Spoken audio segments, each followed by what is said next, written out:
Sir. எனக்கு தெரிஞ்சு வந்துட்டு, "என்னய்யா பேலன்ஸ் ஒரு இருக்கு என்னால முடியல." "சரி போயா ரிலீஸ் அப்ப பார்த்துக்கலாம்" அப்படின்னு சொல்லிட்டு நெறைய படம் பண்ணியிருக்காரு. அது மாரி நெறைய ப்ரொடியூசரு, டைரக்டர் வாழ வச்சிருக்கார் சார். சார் எவ்வளோ ஹீரோ வாழ வச்சிருக்கார் சார் ஒரு பாட்டால. அதில எந்த மாற்றம் கிடையாது. இது மாரி போயிட்டு அது மாரி சொல்லியிருக்கலாம். உடனே ஓகே பண்ணிட்டுருப்பாரு. இதில வந்து என்னன்னா, அந்த பிரெஸ்டீஜ் ஈகோ தலையிடுது. அதனால தான் கொஞ்சம் என்ன என்ன பொறுத்தவரைக்கும். இல்ல அதனால அசிங்கப்படுறது அவர் தானே சார். எனக்கு ரொம்ப கவலையா இருக்கு வேற. ம். என்னடா இப்ப ஒரு ஒரு நடிகை வந்து ஒரு மிகப்பெரிய ஒரு மெகா ஸ்டார் வந்து அசிங்கப்படுத்தணுமா? அப்படிங்கிற ஒரு ஆதங்கம் எல்லாருக்குமே வருத்தம் இருக்கு. ஒரு வருத்தம் உண்மையில இருக்கதான் செய்யுது. வருத்தம் இருக்கு. வருத்தம் அதுதான் இருக்கு. நான் கேட்கிறேன். இது தேவையா அப்படின்னு?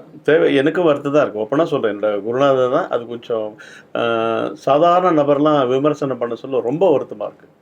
இன்னைக்கு ஆகஸ்ட் 2 சிம்போனி பண்ண போறாரு. உங்களுக்கு மியூசிக் லைவா வாசிக்க போறாரு. ஒரு மாபெரும் ஒரு ஒரு மகா கலைஞன். சில விஷயத்துல விமர்சனத்துக்கு உள்ளாவுறது எல்லாருக்கும் வருத்தமா இருக்கு. சில பேருக்கு